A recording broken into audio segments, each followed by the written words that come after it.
इससे पहले हम 10वें चैप्टर में व्रतों के बारे में थोड़ा बहुत कुछ सीख चुके हैं। आज हमारा जो 12वां चैप्टर है और 12वें चैप्टर का जो हमारा नाम है वो है व्रतों का क्षेत्रफल। क्या व्रतों का क्षेत्रफल उसे बाद में कहेंगे। तो 12वां चैप्टर है हमारा व्रतों का क्षेत्रफल। अब व्रतों के क्षेत्रफल को निकालने से पहले हमें व्रत के बारे में जानकारी होना चाहिए, नहीं होना चाहिए? हाँ, तो व्रत क्या होता है? हमने पिछली कक्षाओं में ये सीख रखा है कि किसी एक बिंदु के परिखा चारों ओर जो एक निश्चित दूरी पर जो एक रेखा खींची जाती है गोल गोल, उसी को हम व्रत कहते हैं।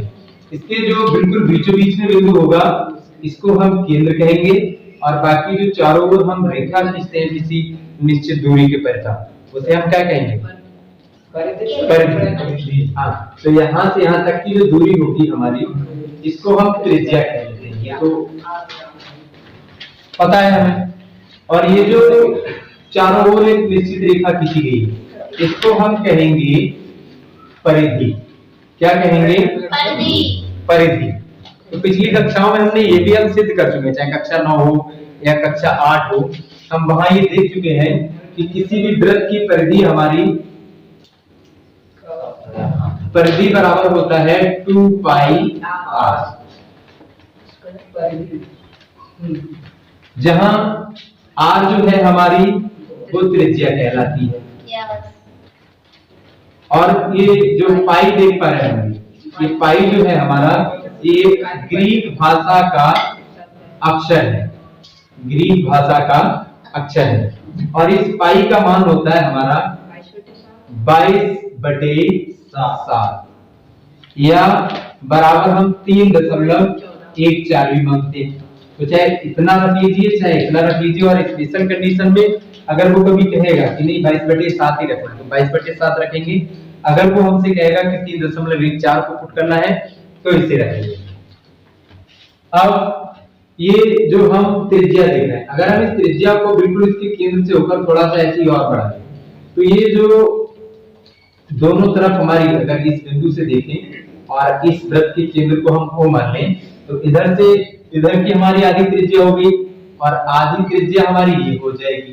तो ये जो पूरी दूरी होगी, इस पूरी दूरी के हम बिंदुओं को नाम दे लेते हैं। एक को A नाम दे लेंगे और एक को नाम दे लेंगे B। तो ये हमारा A से B तक की जो दूरी होगी, A से जो B तक की दूरी होगी हमारा AB, ये किसी वृत्त का हमारा व्यास कहलाता है। और व्यास को हम अंग्रेजी में डायमीटर कहते हैं, और इसी के कैपिटल अक्षर इसे हम D से प्रदर्शित करते हैं। अब व्यास और त्रिज्या, भाई त्रिज्या से ही तो व्यास बना है, वही आधी त्रिज्या फिर आधे वृत्त की और आधी त्रिज्या, तो दो मतलब त्रिज्या एक ही है, दो पार्टों में हमने इसे जोड़ा तो बन गया हमारा व्यास। तो वृत्त की त्रिज्या और व्यास में एक संबंध भी होता है। वो संबंध क्या होगा हमारा, इसे भी थोड़ा सा जानते रहिए।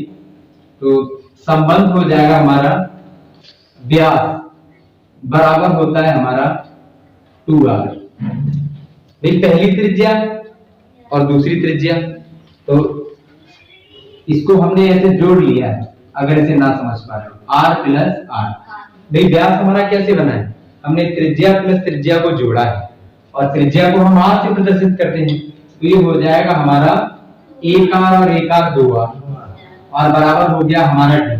तो d बराबर 2r, या अगर r का कभी मान निकालना हो तो r बराबर हो जाता है b/2।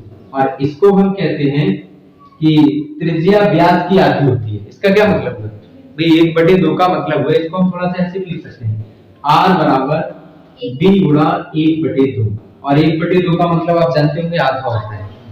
तो हम इससे ये समझे कि त्रिज्या व्यास की आधी होती है। मजा आया। और दूसरा, अगर कभी पूछने लगे कि व्यास, तो व्यास हमारा त्रिज्या का 2 गुना होता है। तो जो भी अगर कभी ऐसा हो जाता है, कभी कभी वो हमसे क्या कहेगा, इतना सा केवल देगा और कहेगा इसकी त्रिज्या 4 सेंटीमीटर है, उसने कह दिया इसकी त्रिज्या 4 सेंटीमीटर है, तो इसका व्यास बताइए कितना होगा। तो इस संबंध में पहुंचेंगे हम। हमें पता है कि व्यास त्रिज्या का 2 गुना होता है। तो कुछ नहीं करना होगा, इसमें 4 में 2 से गुणा कर लेंगे और 4 दूनी 8 सेंटीमीटर हमारा व्यास आ जाएगा। अब अगर वो हमसे कभी कहने लगे कि इस वृत्त की परिधि बताइए, क्या बताइए? परिधि। तो हमें r तो दिया ही है भाई, r बराबर हमारा क्या है? 4 सेंटीमीटर। तो इसको हम थोड़ा सा ऐसे कर सकते हैं आसानी से। देखो, परिधि बराबर होता है हमारा, जिसे हम सरकमफ्रेंस कहते हैं, 2 पाई r। अब 2 को ऐसे ही 2 रखेंगे, पाई का मान हम जानते हैं 22/7, हम 3.14 भी रख सकते हैं, कोई कंडीशन नहीं, अपनी तरफ से निकालना है, चाहो तो 22/7 को रख लो और गुणा त्रिज्या हमारी कितनी है? 4। अब 22 दूनी 44 और गुणे 4/7, ये हो जाएगा 4 चौक 16 के 6, 4 चौक 16 और 1 17, 176/7। या तो इसे ऐसे लिख दो, और ऐसे ना लिखो तो 7 से क्या करेंगे हम? 176 को कर लेंगे भाग। 7 से क्या कर लेंगे? 176 को हम कर लेंगे भाग। तो 7 से जब हम 176 को भाग करेंगे तो देखो 7 दूनी 14, घटाएंगे तो 3 बचेगा, 6 को ऐसे ही उतार लेंगे। अब 7 पंजे 35, कितना बचेगा? 1। दशमलव लगाइए क्योंकि 1 में भाग नहीं हो पाएगा, जब दशमलव लगाएंगे ये 10 हो जाएगा, 7 एकम 7, 3 बचेगा, दशमलव लगा है, एक 0 बढ़ा लेंगे, 7 चौक 28।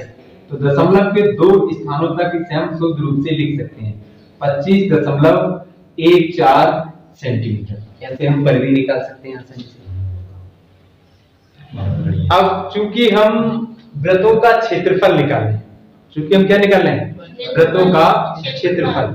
कक्षा 9 में या कक्षा 8 में हम आयत का क्षेत्रफल, वर्ग का क्षेत्रफल, कहने का मतलब थोड़ा बहुत त्रिभुजों के क्षेत्रफल को भी निकाल चुके हैं, चतुर्भुजों के क्षेत्रफल को भी निकाल चुके हैं, लेकिन अब तक हमने वृत्त के क्षेत्रफल को कैसे निकालेंगे ये हमने नहीं सीखा है। तो वृत्त का क्षेत्रफल कैसे निकालेंगे इसके लिए भी फॉर्मूला होगा, पिछली कक्षा में हम इसके बारे में थोड़ा बहुत जान भी चुके हैं, इसे हमने सिद्ध भी किया है। तो किसी वृत्त का जब हम क्षेत्रफल लिखेंगे तो वृत्त का क्षेत्रफल बराबर हो जाता है हमारा पाई r स्क्वायर।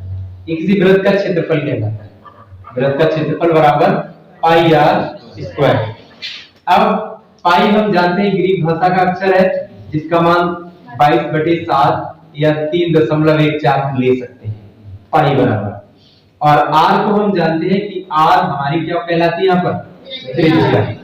तो बस अब क्या दिया होगा, किसी वृत्त में अगर हमसे ऐसे दे दे, इसी का मान दे दे, इसने हमें त्रिज्या दे दी 4 सेंटीमीटर, अब हमसे ये कहने लगे कि इस वृत्त का क्षेत्रफल निकालिए, तो सीधा क्या करेंगे? क्षेत्रफल बराबर पाई r स्क्वायर। पाई का मान रखेंगे 22/7, ये है हमारा, तो इसे हम 22/7 रखेंगे और r का मान हमारा है 4, r का स्क्वायर है तो 4 गुणा 4 या 4 का स्क्वायर कर सकते हैं। तो ये कितना हो जाएगा? देखो 22 चौक 88 और गुणे फिर 4 और एक बार फिर 7, इसकी गुणा करो, 8 चौक 32 के 2 हाथ से लगे 3, 8 चौक 32 और 3 कितना हो जाएगा? 33। तो यहाँ पर हम लिख लेंगे 352/7। चाहो तो इतना ही सेंटीमीटर लिख सकते हैं, ऐसे भी आंसर कभी कभी हमें दिया होता है। और अगर इतने से संतुष्ट नहीं है तो 7 से हम क्या करेंगे? 352 को कर लेंगे भाग, तो ये हो जाएगा हमारा 7 पंजे 35। अब 2 उतार लेंगे, अब वही बात है, यहाँ पर 0 लगाना पड़ेगा। कुछ लोग इस तरह के भाग भी नहीं कर पाते हैं, मतलब 2 अंकों में सीधे भाग हो गया, लास्ट में 1 अंक बचा तो 5 करके 2 से इसका जोड़ दिया, बोले सर जी ये चाहिए। तो ये कतई सी नहीं होता है, जब हम एक साथ 2 अंकों में भाग देते हैं तो उसके जस्ट बाद में 0 लगाना चाहिए, अगर जस्ट बाद 0 नहीं लगाएंगे आंसर गलत हो जाएगा। ना मानो तो चेक कर लो, देखो 7 पंजे 35 मतलब 350 और शेष पर इसमें जोड़ लिया जाता है। यही तो हमने जो डिवीजन लेम्मा है उसमें हमने यही तो सीखा है। वहां हम यही सीखते हैं कि भाज्य बराबर भाजक गुणा भागफल और प्लस शेषफल, तो शेषफल हमेशा प्लस में रहता है। तो ये हमारी जो भाग है वो ठीक है और इसका आंसर आ जाएगा 50, 0 लगा लिया दशमलव, अब एक 0 बढ़ा लेंगे हम, 7 दूनी 14 और 7 बचेगा, 7 अट्ठे 56। तो अब इसका क्षेत्रफल आ जाएगा हमारा 50.28 सेंटीमीटर स्क्वायर। इसके बारे में भी जानते रहिए। हम क्षेत्रफल को स्क्वायर में क्यों लेते हैं? ये बात मैंने कक्षा 9 में बताया होगा कभी कभी कि क्षेत्रफल को हम स्क्वायर में क्यों लेते हैं, आयतन को हम क्यूब में क्यों लेते हैं, यही तो है। तो कारण इसका सबसे साधारण कारण यही होता है कि जो आकृतियां हमारी 2 डायमेंशनल होती हैं, शॉर्टकट में कहते हैं हम 2D आकृतियां। 2D मतलब जिनमें केवल हम 2 दिशाएं मानते हैं, एक लंबाई और एक चौड़ाई। तो उनमें जब भी हम क्षेत्रफल निकालेंगे तो स्क्वायर होगा, क्योंकि उनकी लंबाई और चौड़ाई की भी तो गुणा होगी साथ में, तभी तो स्क्वायर बनेगा ना हमारा, क्यों भाई? हाँ, और जब हमारी आकृतियां 3 डायमेंशनल होगी, 3 डायमेंशनल का मतलब जैसे घन हो गया, घनाभ हो गया, ऐसी या हमारी प्रिज्म हो गया, तो ऐसी आकृतियां जिनमें लंबाई भी दिया हो, चौड़ाई भी दिया हो और ऊंचाई भी दिया हो, तो वो 3 डायमेंशनल कहलाती है। और उनका जब भी और उनका आयतन निकलता है, क्या निकलता है? आयतन। तो जब भी हम निकालेंगे तो वो हमारा क्यूब में होगा। इतनी जानकारी है? इसे साफ कर लें। अब इसे साफ करेंगे। अब थोड़ा सा हम और समझेंगे। और कल हमने जब हम 10वें चैप्टर में पढ़ रहे थे, एक प्रश्न आया था हमारा संकेंद्रीय वृत्त वाला, आया था नहीं आया? हाँ, तो संकेंद्रीय वृत्त को भी जानते रहिए कि एक वृत्त के अंतर्गत, सबसे पहली बात हम क्या कह सकते हैं? एक वृत्त के अंतर्गत, या हम ये भी तो कह सकते हैं कि एक वृत्त के बाहर वृत्त। बड़े वाले की ये अंदर है और छोटे वाले वृत्त के ये बाहर है। तो देख लो, इसमें अगर कभी भी हमें ऐसे दे दे तो वो त्रिज्या या तो हमें अलग अलग देगा। माना इसकी त्रिज्या दी है तो इसकी त्रिज्या को हम मान लेंगे r1, या तो r1 मानेंगे, और बड़े वाले की त्रिज्या को मान लेंगे हम r2।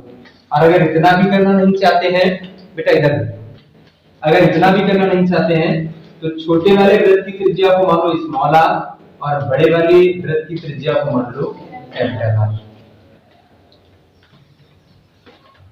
अब एक बात बिल्कुल ऐसी आसान शब्दों में समझो, अगर वो हमसे कहने लगे कि इस वृत्त की त्रिज्या 5 सेंटीमीटर है, इस बड़े वाले जो दिया है इसकी त्रिज्या हमारी 7 सेंटीमीटर है, ऐसा हमसे कहे, और कहे कि जो बीच का एरिया बच रहा है ये वाला, इसका क्षेत्रफल बताइए कितना होगा।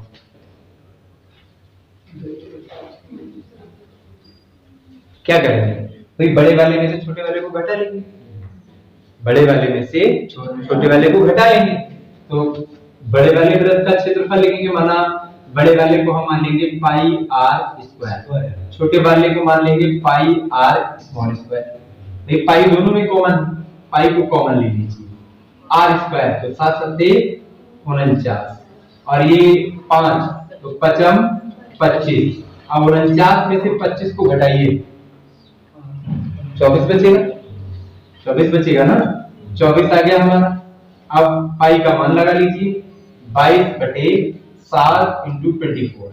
अब 22 और 24 की गुणा कीजिए और 7 से भाग कर दीजिए, जो होगा वही आंसर। 22 चौक 88 के 8 हासिल लगे 8, 22 दूनी 44 और 8 हो जाएगा 52।